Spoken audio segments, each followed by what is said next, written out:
Olá, caros ouvintes, sejam bem-vindos a mais um podcast. E este podcast vamos começar com uma definição de dicionário Prebrame.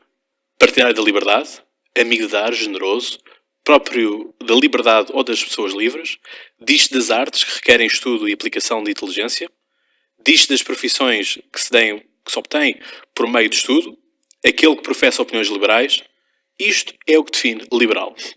E é isso que nos traz hoje. Estamos aqui na Faculdade de Letras com o Alexandre Krauss, que é vice-presidente executivo da Iniciativa Liberal e é conselheiro sénior do ALDE Group, mestrado em European Integration na Universidade de Essex, na Inglaterra, e também Pedro Antunes, membro e fundador e vice-presidente da Iniciativa Liberal, empresário e business angel, formado em gestão pela nova SBE e um MBA em gestão no INDEC e Columbia University. E estão aqui para falar justamente sobre a Iniciativa Liberal.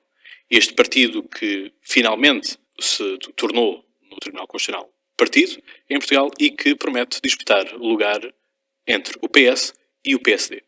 Obrigado aos dois por aqui estarem presentes e terem aceito o convite do podcast e felicitar-vos também por tornarem-se finalmente um partido. E este finalmente prende-se com o facto de ser bom para a democracia existir mais partidos e próprio fui signatário também da formação deste partido. Portanto, uma vez mais, obrigado aos dois. Obrigado. Obrigado pela assinatura. Começava por vos perguntar como é que surgiu esta ideia de formarem um partido liberal. Eu diria que, passo logo a palavra, mas diria que não partiu de disputar um espaço entre o PS e o PSD. Daí não partiu. Mas, Alexandre, queres começar tu? Sim.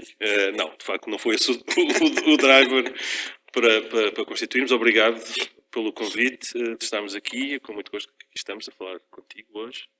Foi mais ou menos há 2 anos que, depois de algumas reflexões, olhando para os meus filhos, como é que poderia pressentir do futuro deles em Portugal e não tendo chegado a nenhuma conclusão, comecei seriamente a pensar que possivelmente estaria na altura de me responsabilizar um pouco pelas minhas análises, pelas minhas críticas, ao muito que não se faz ou ao que se faz mal em Portugal, a nível político, e decidi desafiar Rodrigo Saraiva, o secretário-geral da Iniciativa Liberal, para pensarmos um movimento político liberal em Portugal, mas que se posicionasse fora da matriz política clássica. Não à esquerda, não à direita, não ao centro, mas posicionada no futuro, que é algo que há muitas décadas não se pensa em Portugal a longo prazo. E no futuro, Portugal continua-se a fazer política ad hoc, a pensar só no dia a seguir. Não existem compromissos de longo prazo em Portugal. Não existe, de facto, um pensar no futuro e nas consequências também do que se faz hoje mal. E foi esse o início. Nascemos como um movimento, tornámos uma associação, fomos crescendo, lançámos o Manifesto Portugal Mais Liberal em outubro de 2016, que recebeu mais de 3.000 contributos. Foi uma surpresa muito agradável e que de facto nos motivou a darmos o passo seguinte, que foi iniciar o longo deserto burocrático de formalizar a Iniciativa Liberal como partido, ao melhor nível de um Lawrence da Arábia, que nunca mais acabava, e conseguimos. Correu muito bem o processo. Tivemos uma excelente resposta por parte dos cidadãos portugueses, gostando ou não gostando deles do que defendemos, mas cumpriram o seu dever cívico, que é muito importante, e tem essa responsabilidade de habilitar mais e uma melhor democracia em Portugal. Tornámos partido político formalmente em dezembro de 2017 e tornámos também membros da família liberal europeia no mesmo mês, em Amsterdão, onde nos tornámos membros plenos do ALDE Party. E tem sido caminho, uma correria, um caminho fantástico, com os desafios normais de começar do zero. E tem sido, de facto, uma surpresa a adesão de centenas e centenas de cidadãos que têm vindo ter connosco ao longo dos últimos meses. Promove também desafios a nível de organização interna. Apesar de estarmos muito bem organizados, mas existem muitas pessoas a quererem ativamente e proativamente participar e ajudar-nos a construir, de facto, uma iniciativa liberal forte e abrangente. E agora há que continuar a trabalhar sempre ao lado e com os portugueses, se assim eles o decidirem. O que é que vocês esperam, no sentido de que todo este manifesto que vocês fizeram foi tudo com o contributo de muitas pessoas por indivíduo, no sentido de pessoas que não eram conhecidas da sociedade, portanto, cidadãos ditos comuns. Esperam vir a receber alguns já partidários, por exemplo, de partidos como o PS e o PSD, liberais que estão escondidos nestes partidos. Deixa-me só referir uma coisa que me parece importante. O manifesto foi construído através de uma plataforma colaborativa que foi desenvolvida por nós. Ou seja, havia um texto base que era o Manifesto Liberal de Oxford, que serviu de base ao desenvolvimento de um texto em português. Esse texto foi colocado dentro da nossa plataforma e depois, através de um simples registro, qualquer cidadão ficava habilitado a adicionar as suas emendas ou adicionar novos parágrafos. Portanto, foi assim um processo colaborativo que no final, depois naturalmente exigiu que fossem construídos compromissos com mais das 3 mil contributos que recebemos. Em Portugal temos um problema não, temos uma realidade que transcende muito se vamos buscar. Nós não vamos buscar ninguém. Quem quiser vem ter connosco, seja, lá está, do PS, do Bloco de Esquerda, do CDS ou do PSD. Eu acho que temos uma realidade maior, mesmo numericamente, que é a abstenção. Quase 60% dos portugueses decidiram não votar nas últimas eleições legislativas. E esta que é a realidade da nossa democracia em Portugal. Eu estou muito curioso e tenho vindo a ficar muito agradado que muitas das pessoas que estão a vir ter connosco e a querer participar ou simplesmente manifestar que finalmente um projeto político pensado de uma maneira diferente e que está a interagir de maneira diferente com os cidadãos, muitas destas pessoas não votam há 2, 3 eleições e muitos nunca votaram. E esta que é a nossa realidade e é aquilo que de facto estamos mais focados. Nós não temos espírito Robin Hood ou outra coisa similar, estar a roubar militantes ou simpatizantes de outras forças políticas. Mas o Pedro acho que pode aqui acrescentar. Não, eu concordo plenamente com o que o Alexandre disse. Acho que neste momento já temos pessoas que vieram de todos os quadrantes políticos, portanto acho que isso aí não se coloca. Daí também a nossa ideia de que de facto não há propriamente aqui a nossa ideia de esquerda e direita. O que nos interessa verdadeiramente é se temos um Portugal mais liberal, um Portugal com mais liberdade, seja em que setor for, e não vemos aí grande distinção.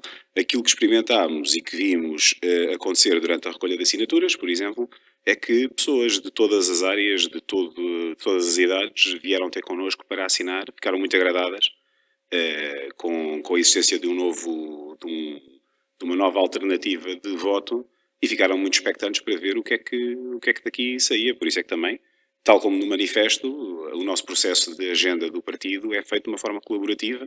Estamos neste momento a processar a primeira fase de contributos que tivemos, que eu agora não sei dizer de cor quantos é que foram, mas foram também largas centenas, se não milhares. Sim, não, o milhar ultrapassaram claramente, não me lembro exatamente quantas, mas e curiosamente com um sentido muito, muito claro de tornar Portugal um país com mais capacidade de intervenção do cidadão. A nível de linhas programáticas, qual é o vosso compromisso para Portugal? Sendo que as eleições que vocês já estão a querer também disputar são as europeias. e depois já vamos àquilo que são os liberais a nível da Europa. Mas para Portugal, o que é que vocês têm como linha programática, o que é que vocês querem fazer? Neste momento, aquilo que nós estamos a fazer é exatamente a agenda. Nós, tendo surgido há relativamente pouco tempo e também tendo a humildade de saber que não temos propriamente todo o conhecimento do mundo, a ideia por trás da agenda é exatamente pedir aos cidadãos que colaborem connosco naquilo que são as soluções para cada um dos setores que os portugueses considerem que seja relevante.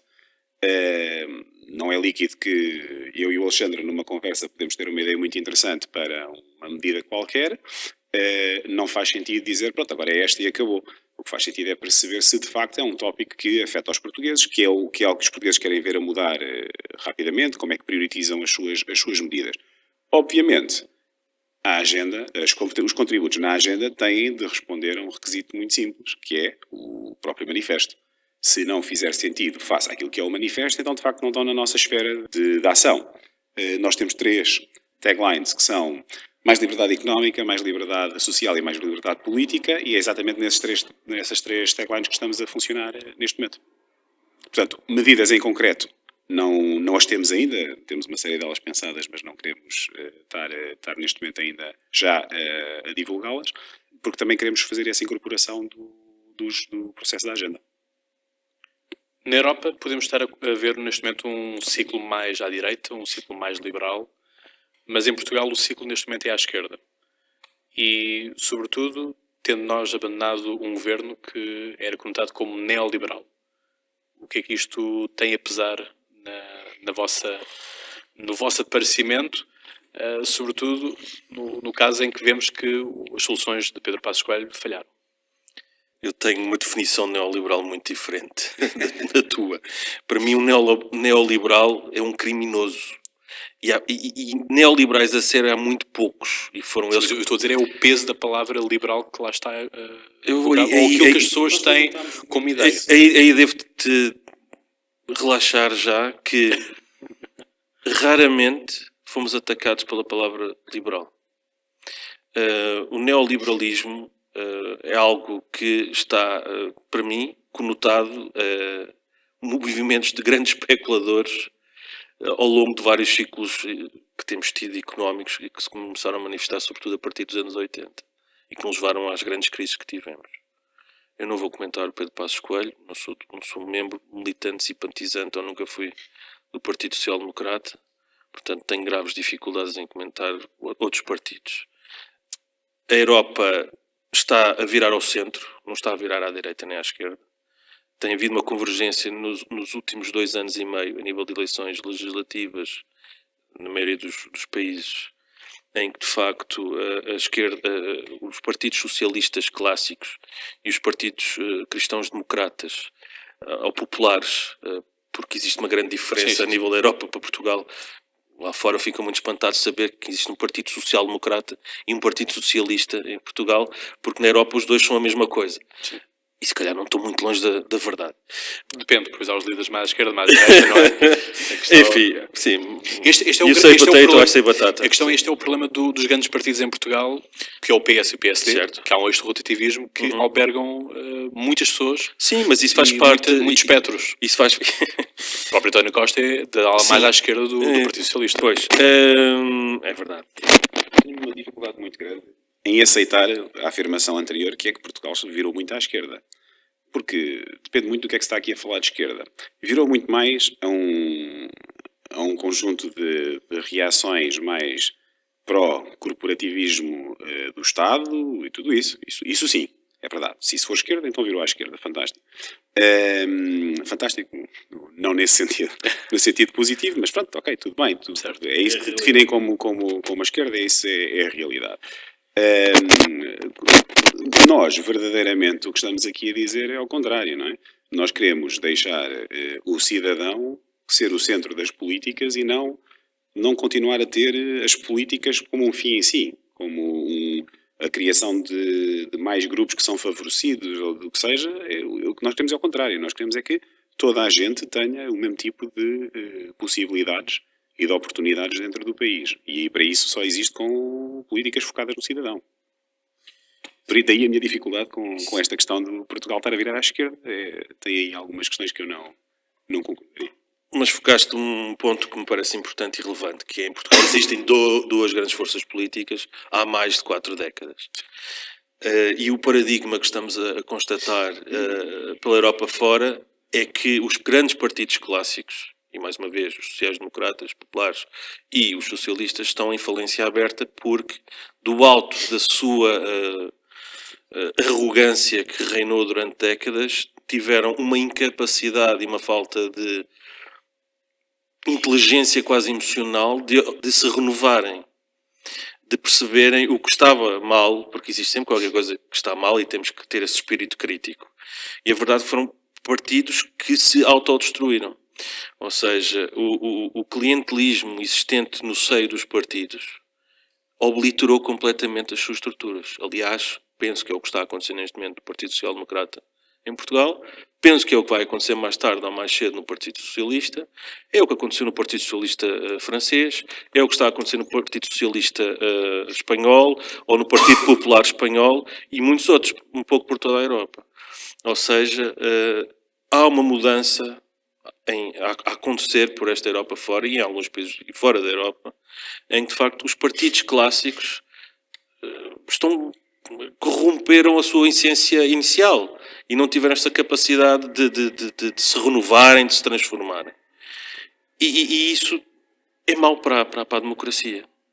Está a surgir, nas alternativas que estão a surgir, que verdadeiramente acabam por ser conservadoras, autocráticas, muito viradas para alguma xenofobia, algum isolamento de cada país, anti-Europa. Sim, o caso da Polónia, o caso da Hungria.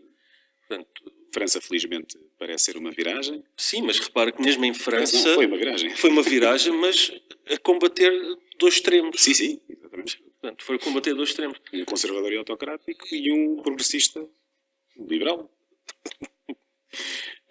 E de facto, isto também foi uma leitura que também fizemos para Portugal, que é, não há nada que nos promova alguma esperança de poder ter uma intervenção democrática diferente. E acho que a Iniciativa Liberal vai conseguir e está a trabalhar e vai conseguir se calhar responder a muitos dos anseios e se calhar muitas frustrações de muitos cidadãos em ter um papel mais relevante na democracia nacional. O que é que vocês pretendem fazer do Estado português? Isto é, qual deve ser o papel do Estado na economia, no setor social? Bom, isso é uma conversa que tem um pouco... É uma pergunta engatilhada, no fundo. Temos sempre a ideia do Estado mínimo. Certo. Depende do que é que se quer dizer com o Estado mínimo. Eu prefiro um Estado que trabalhe, que funcione. Não me serve de nada ter um Estado mínimo se não tiver a capacidade de ter serviços públicos, serviços de saúde, de ter educação, de ter tudo isso a funcionar. Obviamente, ter bombeiros. O que é facto é que hoje, em Portugal, eu diria que ninguém poderá dizer de boa consciência que os serviços do Estado funcionam. Mesmo os mais básicos. Eu continuo chocado com situações em que temos assaltos a tanques, que temos incêndios com uma descoordenação impressionante, que temos listas de espera. A pior situação em Portugal na saúde é ter uma pessoa que não tem um problema grave. Se tem um problema grave, o sistema funciona e as pessoas vão lá e são tratadas e estão apoiadas e tudo isso. Ótimo. Tem um problema que não é suficientemente grave e fica meses à espera do que quer que seja. Outro problema é a falta de escolha que o cidadão acaba por ter na generalidade das questões de serviço do Estado. Ou ser complexo o facto, para uma empresa, por exemplo, ter de acompanhar a fiscalidade que existe. Para não falar já do peso, esquecendo já a questão do peso. Portanto, o Estado português tem de ser mais simples, tem de ser mais transparente e tem de ser mais estável. Não é nada disso.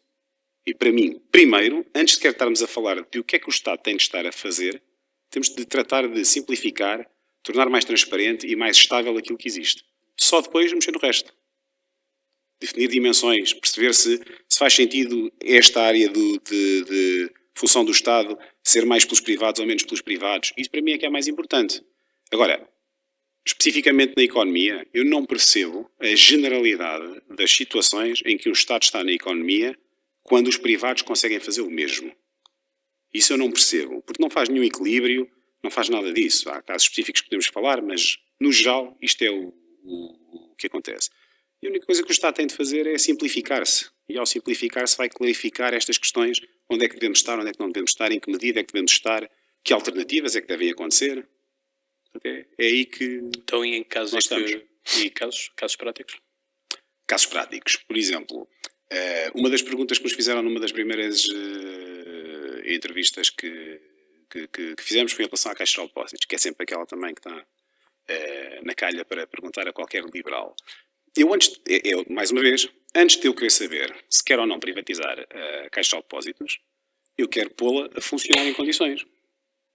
A ser, de facto, um banco que funciona para promover a economia, para promover as empresas, a inovação. E o que é facto é que isso não acontece com a Caixa Geral de Depósitos, por exemplo. O que é facto é que temos um canal de televisão público que faz o mesmo que os privados, certo? O serviço público. O serviço público é uma coisa que se pode contratualizar para quem utiliza as frequências.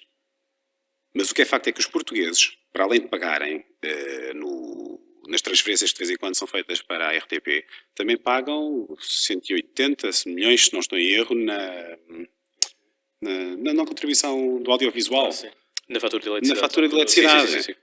Porquê na fatura de eletricidade? Porquê não no selo dos Correios? Porquê é que este existe sequer? Porquê é que nós gastamos 160 ou 180 milhões de euros num canal de televisão que podemos discutir se é público ou privado, pacífico?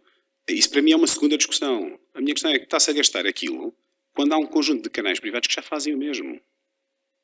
Portanto, nós podemos ir casa a casa. Sistema de transportes públicos. Obviamente vai haver locais em que nem os privados lá querem estar. O Estado tem de estar lá, como é óbvio. A Carris em específico. Eu, por mim, acho que os transportes públicos em Lisboa deviam ser privatizados. Mas não é privatizar um monopólio. É liberalizar esse mercado. São duas coisas diferentes.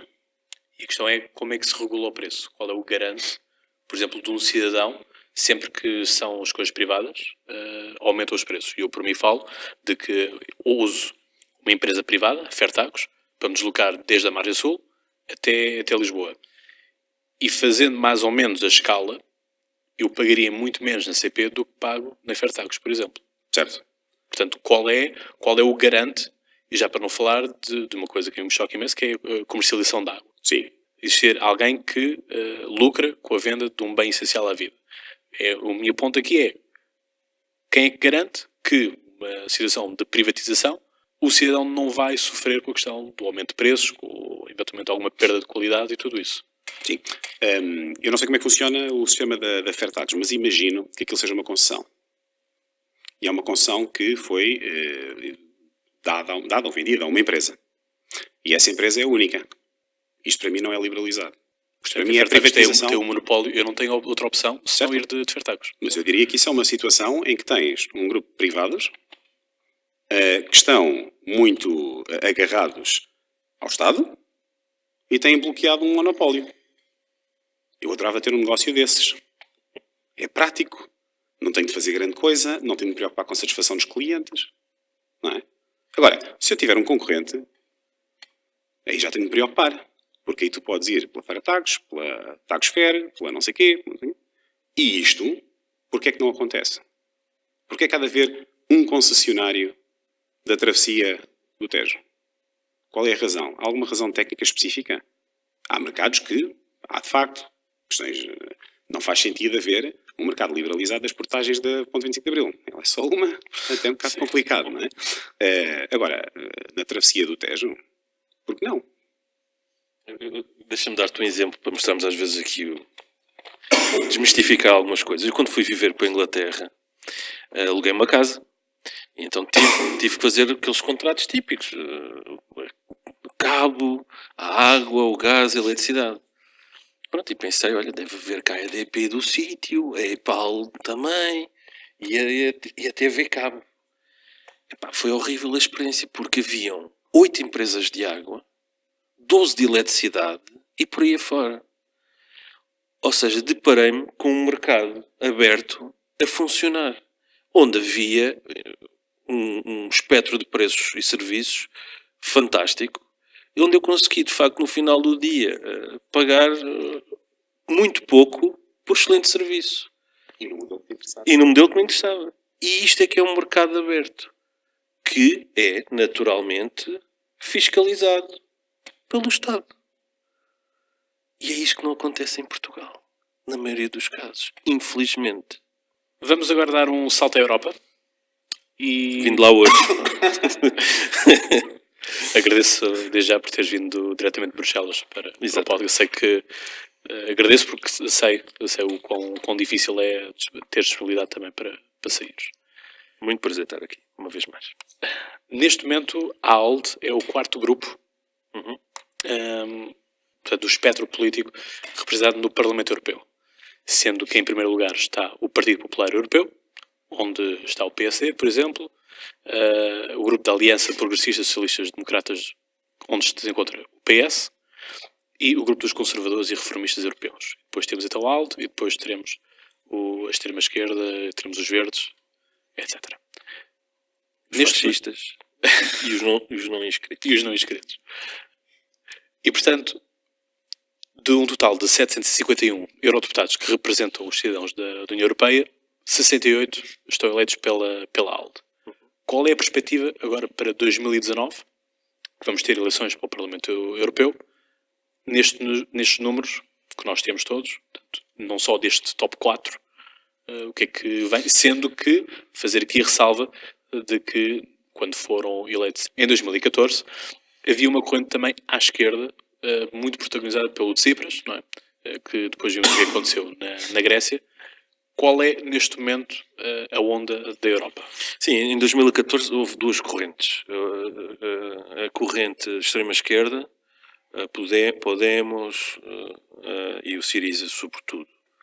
E havia a corrente extrema-direita também, em grande força, vinda de Inglaterra, vinda de França e de outros e também da Polónia.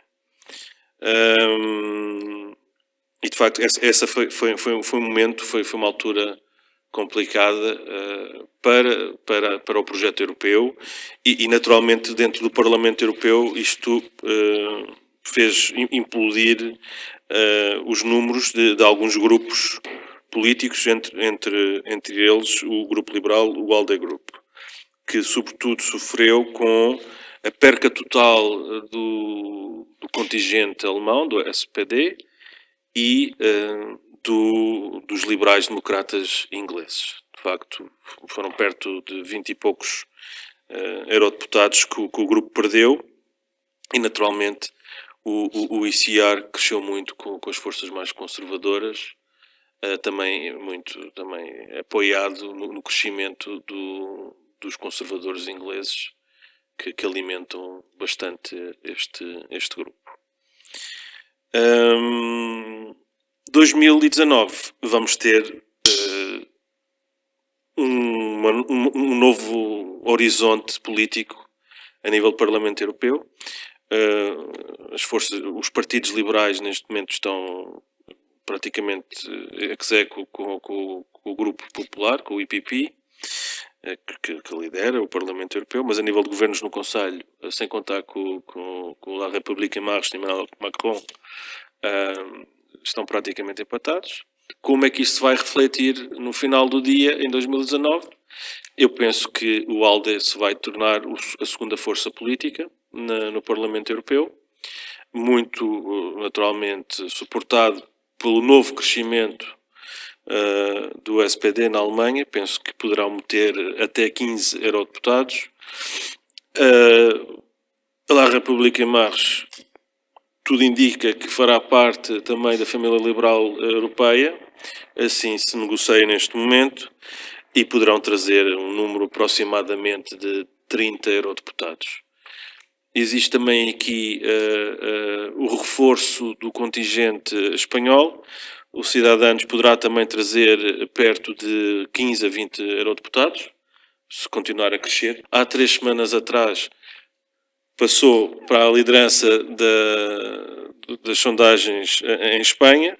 Um excelente trabalho feito por Albert Rivera, Inês Arrimadas e tantos outros nos últimos meses, e a Catalunha foi um excelente exemplo, aliás, onde a Iniciativa Liberal, a par de La République En Marche de Macron, foram os únicos partidos formalmente convidados a estar no último evento dos Cidadanos em Barcelona, antes das eleições da Catalunha, e penso que a Iniciativa Liberal também poderá contribuir para este crescimento. Penso que 2 eurodeputados será um número execuível se continuarmos a trabalhar como estamos e a recolher o apoio que estamos neste momento. A nível de governos onde liberais estejam incluídos? 8 neste momento. No Benelux, total, não é? Luxemburgo, Holanda e Bélgica. Depois temos a Finlândia, temos a Estónia, temos a República Checa, temos a Eslovénia e a Dinamarca. Existe aqui alguma geografia política tendenciosa, no sentido de no norte temos mais liberais e no sul menos? Não, neste momento, quer dizer, informalmente temos a França e estamos quase a ter a Espanha. Portanto, quando fiz o discurso a representar a Iniciativa Liberal no Conselho do Alt Party em Amsterdão, quando nos tornámos membros plenos, dizia que a partir de hoje o movimento liberal europeu já vai até ao Cabo da Roca. já vai para além de Barcelona, como dizemos a brincar, mas esta é a realidade. Não, existe naturalmente um movimento mais clássico, mais estabelecido, que é o Benelux, que é onde teve sempre uma grande presença o movimento liberal, a nível de concretizar, está mesmo à frente de governos. A Finlândia e a Dinamarca também têm raízes profundas liberais e ciclo sim, ciclo não, normalmente estão à frente dos seus governos.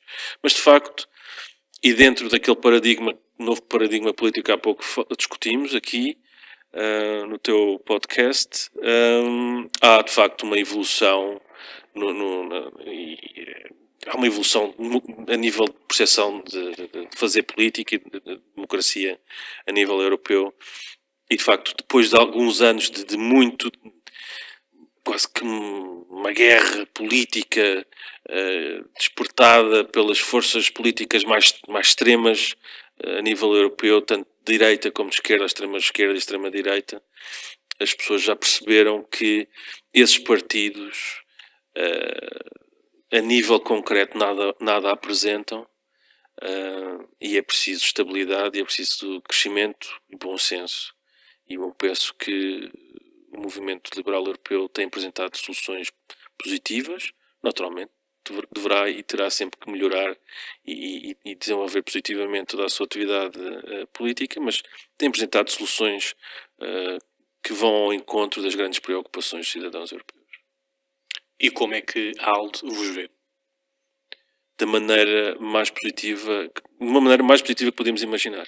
Aliás, num dia em que nos tornámos membros plenos, tivemos a conversa com o Mark Rutte, o primeiro-ministro holandês, por exemplo, ou com o primeiro-ministro de Luxemburgo, ou com o Guy Verhofstadt também, e que ficaram entusiasmados, muito entusiasmados com a força e com o trabalho que estamos a desenvolver, muito surpreendidos que no espaço pouco mais de um ano conseguimos nos tornar um partido em Portugal e conseguir já captar todo o apoio que estamos a ter. Dou-te um exemplo. Fomos a terceira maior representação num congresso com mais de 1000 pessoas. Tínhamos 25 membros da Iniciativa Liberal presentes em Amsterdão. E isto é um bom exemplo da nossa força, da nossa motivação e da nossa iniciativa. Muito bem, Pedro. E também foi um bom momento para desmistificar um pouco o que estava no passado. O PSD, o Partido Social Democrata, fez parte da família liberal durante muitos anos, pertenceu ao ALDE Group e ao ALDE Party, mas para digamos, acomodar agendas políticas de alguém se tornar presidente da Comissão Europeia, fizeram um acordo com o Partido Popular Europeu e da noite para o dia, literalmente da noite para o dia, esvaziaram os escritórios que tinham dentro do ALDE Group e do ALDE Party e foram para o Partido Popular Europeu. Portanto, a herança portuguesa não era assim muito positiva dentro da família liberal europeia. Expectativas para Portugal. Existem sondagens que vocês tenham a fazer? Existe alguma prospecção? Algum voto, sentido de voto que vocês tenham apurado? Alguma percentagem que vocês estejam a prever? Já que ambicionam ter, então, 2 eurodeputados eleitos por Portugal, a nível nacional, o que é que vocês esperam? Nós, a nível nacional, temos objetivos estabelecidos. Não sei se queres partilhar qual é que é o... Temos uma visão Nós temos... moderada, vamos lá. Exatamente. Poderá passar por 2 a 4 ou 2 a 5 deputados. Exatamente. Mas aquilo que nós temos vindo a verificar é que o facto de tu disseste um ano para criar o partido, mas verdadeiramente desde o momento em que numa reunião decidimos, não, isto agora é mesmo para seguir para partido e a efetivação do partido, estamos a falar entre maio e dezembro. Portanto, nós funcionámos muito bem, os portugueses que vieram falar connosco estiveram bastante interessados, o engagement que temos tido, quer a nível pessoal, quer a nível de Facebooks e redes sociais, tem sido bastante interessante. Portanto, nós neste momento estamos com uma expectativa bastante elevada, por isso é que os nossos objetivos também são, apesar de ambiciosos, eu acho que são perfeitamente atingíveis. Foi uma das regras que nós fizemos, né, que os objetivos têm de ser SMART, portanto, specific, measurable, achievable, portanto, tudo isso para nós é... Agora, verdadeiramente nesta fase temos de começar a puxar mais pessoas, puxar mais militância, apesar de tudo o que temos tido vindo a fazer, porque faz parte agora da nossa função. Estariam disponíveis para serem membros do governo? Depende do governo, depende do que é que eles querem fazer. A questão é que há tradição também, sobretudo nos países do Norte, não é? Os liberais terem algum ministro, terem alguma coisa. Portanto, a nível de, sei lá, uma solução que tanto foi protagonizada por Rui Rio e Santana Lopes, que diziam que viabilizavam o governo do PS, se vocês já têm em si algum pensamento se viabilizariam um governo à esquerda ou à direita, ou se fariam alguma exigência, uma contrapartida de terem um ministro, quase assim do género, algo que é apontado ao Bloco de Esquerda não ter sido ambicioso o suficiente para exigir um ministério, tendo em conta o peso que, a nível do Parlamento, o Bloco de Esquerda tem. Eu, ao contrário do Alexandre, às vezes falo sobre outros partidos. Eu acho que o Bloco de Esquerda não foi para o governo, não foi por não ter tido, não querer exigir, ou o que seja. Eu acho que foi porque é muito mais confortável estar na situação em que eles estão. Eu penso que para nós é muito mais importante qual é que é o programa que está à nossa frente em concreto naquele partido, naquela proposta de governo, do que propriamente se é o PS e o PSD, até porque já aqui o dissemos, não vemos assim uma diferença tão grande, portanto não é algo que não temos nenhum preconceito em relação ao outro. Neste momento isto é um não tema para nós. Exato. Eu acho que temos que fazer o nosso caminho, temos que construir as diferentes fases do nosso programa de governo também. Verem que é que são compatíveis com as propostas dos outros. Exatamente, quer dizer, até eleições esta conversa é totalmente estéril. Não é? Se estivermos numa posição de ser kingmakers em outubro, possivelmente de 2019, talvez o Primeiro-Ministro decida fazer cair o Governo no próximo Orçamento de Estado e convocar eleições para o início de janeiro de 2019, mas isso é uma suposição que eu faço diariamente. Mas nessa altura, se estivermos em posição de ser kingmakers, penso que a Comissão Executiva da Iniciativa Liberal, liderada pelo nosso Presidente Miguel Ferreira da Silva e com toda a nossa sapiência, chegaremos a uma decisão, e sim, muita tranquilidade, iremos tomar uma decisão muito coerente e também sabendo ouvir quem nos apoiou desde o primeiro momento e quem votou em nós. Nós temos uma agenda própria, uma agenda forte, vincada, temos uma visão de futuro totalmente distinta do Partido Socialista, do Partido Social Democrata ou do CD dos outros, todos, e é aí que nos vamos concentrar. A nível da vossa estrutura partidária, como é que vocês estão a pensar, a organizar-se? Isto é, desde o topo até ao militante base, como é que vocês estão a pensar estruturar-se? De uma maneira inovadora em Portugal. Bastante horizontal, eu diria. Uma das leituras que fizemos, e já aqui falámos, é o clientelismo que existe no seio dos partidos. E isso é algo que acontece naturalmente. E esta é uma realidade que há que saber viver com ela. E normalmente ela acontece, tanto em Portugal como fora de Portugal, a nível das direções distritais ou regionais. E lembro-me que logo no início, e acho que nem o Pedro Antunes ainda cá andava, uma das primeiras decisões tomadas ou exigências colocadas em cima da mesa é: nós não vamos ter distritais. Vamos substituir as distritais do partido por policy centers. Vamos ter centros de competência a produzir estratégia e política, tanto para as estruturas locais como para a estrutura nacional. Respondendo à tua questão, vamos ter a estrutura nacional, naturalmente, depois vamos ter estruturas locais, estou a falar a nível político. Madeira e Açores poderão ter um formato diferente, que será estudado, aliás, está a ser estudado, já neste momento a ser preparado pelo nosso Conselho de Jurisdição, para adequar esta filosofia que nós temos a estas duas regiões, que têm as suas especificidades. Vamos ter os centros de competência, como já disse, a nível distrital, e é isto. Não vamos ter juventude partidária, porque não vemos qual é o valor. Porque é que um jovem verdadeiramente há de ser assim tão diferente enquanto militante de um adulto? São pessoas, pensam, sabem fazer coisas, portanto, hão de participar da mesma forma.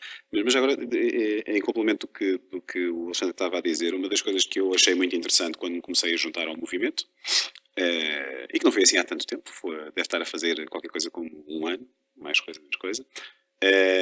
E uma das coisas que eu achei muito interessante foi o facto de termos um equilíbrio bastante bom entre pessoas que de facto percebem de política, percebem da organização a nível política, e o resto de nós que gostamos de pensar de forma bastante diferente, gostamos de pensar, temos ideias completamente diferentes, e este casamento tem vindo a correr muito bem. Esta, vamos chamar a exigência que eles tinham dessa tal reunião inicial, foi algo que, por exemplo, para mim, não era tópico, porque para mim não é lógico que as coisas tenham de ser geridas a nível distrital em vez de a nível de... Esqueci da palavra. Conselho. Sim. A nível de conselho. Portanto, isso aí nunca ofereceu esse tipo de resistência. Aquilo que era de facto importante era a ideia de mitigar todo e qualquer mecanismo que levasse ao clientelismo, que levasse aos grupinhos, que levasse a esse tipo de guerras que costuma haver em partidos. Então, quando forem as eleições autárquicas, vão ser as federações ou os distritais a fazer a campanha ou a coordenar a campanha? Ainda não chegámos a esse nível para podermos estar a falar das autárquicas. Não é? Neste momento, a nível organizacional, estamos longe, não é isso que nos está neste momento a preocupar. Há coisas muito mais importantes pelo caminho. Há umas europeias, umas regionais e umas legislativas. Portanto, por agora não é essa a preocupação. Já agora tocou nas regionais. Estão a pensar alguma coisa nas regionais? Ou... Sim. Nós neste momento temos pessoas identificadas em vários pontos do país, portanto, Madeira é um dos sítios também. E prevêem um bom resultado? Por acaso, Açores não faço ideia, não falei com o Rodrigo sobre isso. Desculpa. Eu corto isto. Não ouvi a pergunta, desculpa. E para as ilhas, estão com boas perspectivas a nível de resultados eleitorais? É uma questão ainda muito recente também. Nós agora estamos a expandir de forma muito, muito rápida. Isto está a funcionar muito numa lógica de startup política. Nós estamos a crescer a percentagens muito elevadas e é isso oferece desafios organizacionais, mas felizmente do lado de quem se juntou, a experiência nisso é bastante grande também. Portanto, temos um grupo de pessoas com bastante experiência política e um grupo de pessoas com bastante experiência organizacional e empresarial. Portanto, tem sido, nesse aspecto, um casamento bastante interessante. Para alguém que costuma investir em coisas, o facto de eu estar envolvido já é um investimento interessante. Eu realmente acho que o vosso fenómeno, isto porque acompanhei alguns eventos vossos, vejo como claramente uma startup política, por assim dizer, e a nível de tecnologia, vocês têm apostado muito naquilo que são as novas tecnologias, as redes sociais.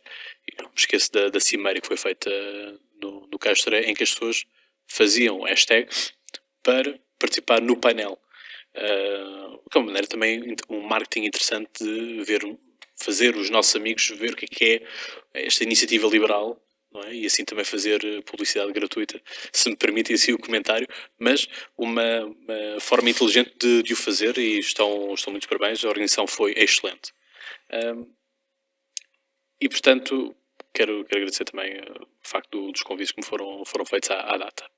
E portanto, é com muito gosto que também vos recebo neste espaço e também com muito interesse de vos ouvir. Já tinham sido referenciados num episódio sobre as legislativas francesas, porque foi nessa altura que vocês também começaram a fervilhar mais. Lá está, maio, o mês de maio, foi quando começou a ser. Sim, portanto, que vocês fizeram os vários meetings, os vários encontros para angariar assinaturas para formarem o partido. E, portanto, chegamos assim ao final deste episódio e muito agradecemos a vossa presença de aqui terem estado, quer o Alexandre que veio de propósito de Bruxelas, quer também do Pedro Antunes. Não sei se vocês têm alguma mensagem final que queiram passar aos nossos ouvintes. Eu gostava de agradecer o convite feito.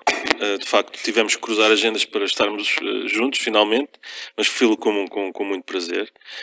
Queria também dar os parabéns pelo programa, porque é importante discutir também a política em Portugal. Acho que é muito importante e também estás a cumprir muito bem, enquanto cidadão, esse papel e que agradecemos. Também teres vindo sempre a alguns dos nossos eventos. E creio que com o teu espírito crítico tens tirado as tuas conclusões, espero que maioritariamente positivas. Aliás, já referiste a nossa summit em setembro passado, que correu, de facto, foi muito bem. Tivemos a presença do Primeiro-Ministro, do antigo Primeiro-Ministro da Estónia, Taavi Rõivas, entre outros fantásticos convidados. Mas é sempre importante podermos falar e explicar aos portugueses e aos teus ouvintes o que estamos a fazer. Mais uma vez agradecemos o teu convite, Pedro. Eu também queria agradecer o convite para estar aqui, foi uma conversa bastante interessante. E pronto, isto tem sido um desafio diferente, muito daquilo que eu estava habituado enquanto empresário. Tem sido um desafio bastante diferente, mas muito valioso para aquilo que tenho vindo a aprender, e acho que estamos bastante confiantes naquilo que vão ser os nossos resultados no futuro, e fica também se calhar o convite para ir ao site e ajudar com contributos na agenda. Fica o site disponível na descrição do vídeo, caso algum caro ouvinte nosso queira vos ajudar, e obviamente em nome da democracia. Muito obrigado pela vossa presença. Caros ouvintes, fica aqui o repto. Obviamente que quer eu, quer o podcast, não estamos aqui a fazer nenhuma campanha política, simplesmente estamos, como foi aqui referido, em nome da democracia, dar também algum espaço a estes partidos que se afirmam, que se têm vindo a afirmar e têm aparecido, e muitas felicidades, é aquilo que eu posso desejar, e muita sorte para a Iniciativa Liberal, e que seja um partido capaz de fazer bons diálogos e agitar um bocado também a política, que também é necessário para não ser mais do mesmo, e que isso justifique os altos índices de abstenção. E portanto, quanto a vocês, caros ouvintes, já sabem, não se esqueçam de subscrever o canal, de participar nas nossas redes sociais, Facebook e Instagram, e obviamente partilhar o vosso podcast à conversa com, sempre aqui com os temas da política e da atualidade, da minha parte, e portanto, até lá, boas conversas.